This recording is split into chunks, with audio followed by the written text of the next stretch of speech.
Vision 2030, madini ni maisha na utajiri. Serikali kupitia Tume ya Madini imefungua fursa za biashara zenye thamani ya mabilioni ya fedha katika migodi kwa Watanzania, huku vijana na wanawake wakipewa kipaumbele ili kuongeza ushiriki wao katika sekta ya madini na kuchochea utekelezaji wa Dira ya Taifa ya Maendeleo 2050.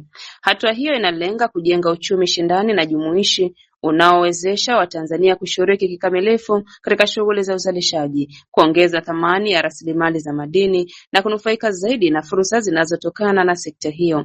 Akizungumza katika maonyesho ya 88 yanayoendelea katika viwanja vya Nzuguni, Dodoma, mjiolojia kutoka Kurugenzi ya Ukaguzi na Biashara ya Madini ya Tume ya Madini, Hassan Mkumba, amesema tume imeainisha bidhaa na huduma 20 zitakazotolewa mahususi na Watanzania ili kuongeza ushiriki wao katika shughuli za migodi. Amezitaja baadhi ya huduma hizo kuwa ni usambazaji wa vilainishi migodini, huduma za usafi, huduma za kisheria zinazohusu sekta ya madini, usambazaji wa kemikali za uchenjuaji, activate carbon, uchimbaji mdogo, uchorongaji, uchambuzi wa maabara za madini, usafirishaji wa madini na huduma za ulinzi migodini. Kumba amesema fursa nyingine ni usambazaji wa vifaa vya usalama binafsi, PPE, uhandisi wa mitambo ya madini, matengenezo ya vifaa, usambazaji wa mafuta, upimaji na uchoraji ramani, huduma za ushauri wa kitaalamu pamoja na huduma za upishi na malazi kwa wafanyakazi wa migodini.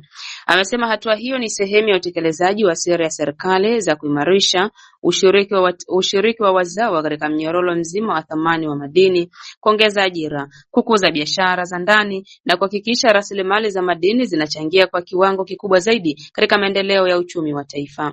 Mkumba amewataka vijana, wanawake na wafanyabiashara wa Kitanzania kujitokeza na kutumia fursa hizo kwa kuzingatia viwango na mahitaji ya sekta, akisisitiza kuwa ushiriki wao utachangia kujenga uchumi imara na kufanikisha maendeleo ya Dira ya Taifa ya Maendeleo 2050.